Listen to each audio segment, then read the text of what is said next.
Chapter 6. Incident of Dr. Lanyon. Time ran on. Thousands of pounds were offered in reward, for the death of Sir Danvers was resented as a public inquiry, but Mr. Hyde had disappeared out of the ken of the police as though he had never existed. Much of his past was unearthed, indeed, and all disreputable. Tales came out of the man's cruelty, at once so callous and violent, of his vile life, of his strange associates, of the hatred that seems to have surrounded his career, but of his present whereabouts not a whisper. From the time he had left the house in Soho on the morning of the murder, he was simply blotted out, and gradually, as time drew on, Mr. Utterson began to recover from the hotness of his alarm, and to grow more at quiet with himself. The death of Sir Danvers was, to his way of thinking, more than paid for by the disappearance of Mr. Hyde. Now that that evil influence had been withdrawn, a new life began for Dr. Jekyll.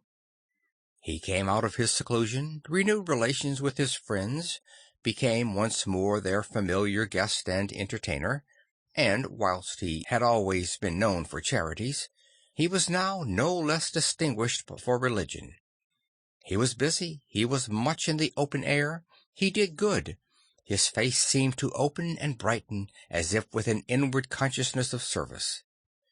For more than 2 months the doctor was at peace. On the 8th of January, Utterson had dined at the doctor's with a small party. Lanyon had been there, and the face of the host had looked from one to the other, as in the old days, when the trio were inseparable friends. On the 12th, and again on the 14th, the door was shut against the lawyer. The doctor was confined to the house, Poole said, and saw no one. On the 15th he tried again, and was again refused, and having now been used for the last 2 months to see his friend almost daily, he found this return of solitude to weigh upon his spirits. The 5th night he had in guests to dine with him, and the 6th he betook himself to Dr. Lanyon's. There, at least, he was not denied admittance, but when he came in, he was shocked at the change which had taken place in the doctor's appearance. He had his death warrant written legibly upon his face. The rosy man had grown pale. His flesh had fallen away, he was visibly balder and older, and yet it was not so much these tokens of swift physical decay that arrested the lawyer's notice, as a look in the eye and quality of manner that seemed to testify to some deep-seated terror of the mind. It was unlikely that the doctor should fear death, and yet that was what Utterson was tempted to suspect. Yes, he thought, he is a doctor. He must know his own state, and that his days are counted, and the knowledge is more than he can bear. And yet when Utterson remarked on his ill looks, it was with an air of great firmness that Lanyon declared himself a doomed man.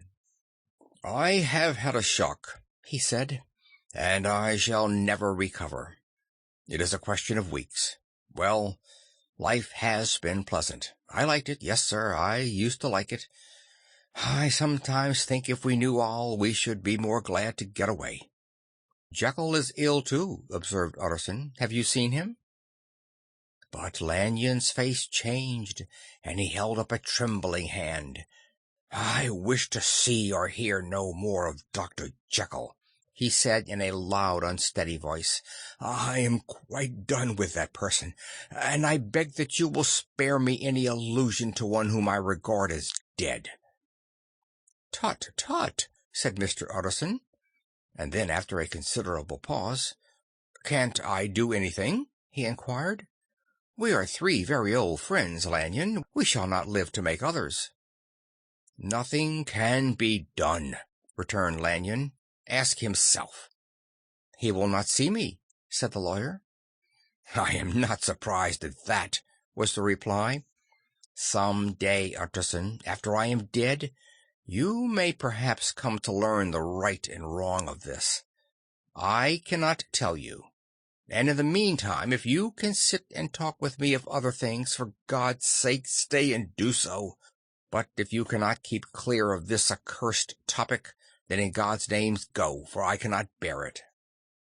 As soon as he got home, Utterson sat down and wrote to Jekyll, complaining of his exclusion from the house, and asking the cause of this unhappy break with Lanyon, and the next day brought him a long answer, often very pathetically worded and sometimes darkly mysterious in drift.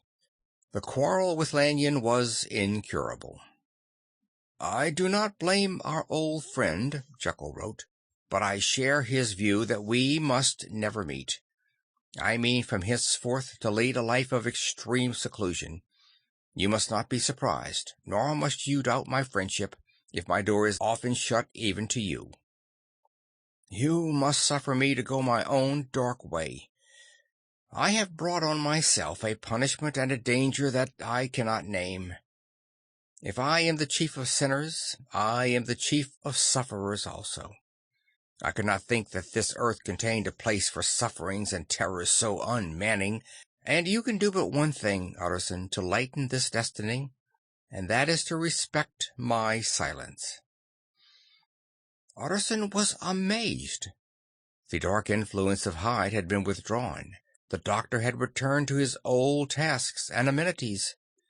A week ago the prospect had smiled with every promise of a cheerful end in honored age, and now, in a moment, friendship and peace of mind and the whole tenor of life were wrecked. So great and unprepared a change pointed to madness, but in view of Lanyon's manner and words, there must lie for it some deeper ground.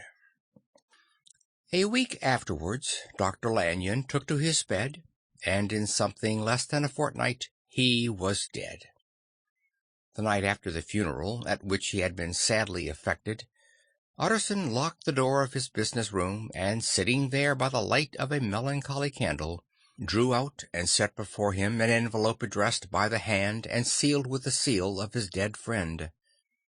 "Private, for the hands of G.J. Utterson alone, and in the case of his predecease to be destroyed unread." So it was emphatically superscribed, and the lawyer dreaded to behold the contents. "I have buried one friend today," he thought. "What if this should cost me another?"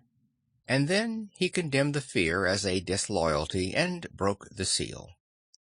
Within there was another enclosure, likewise sealed, and marked upon the cover as "Not to be opened until the death or disappearance of Dr. Henry Jekyll." Utterson could not trust his eyes. Yes, it was disappearance, here again, as in the mad will which he had long ago restored to its author.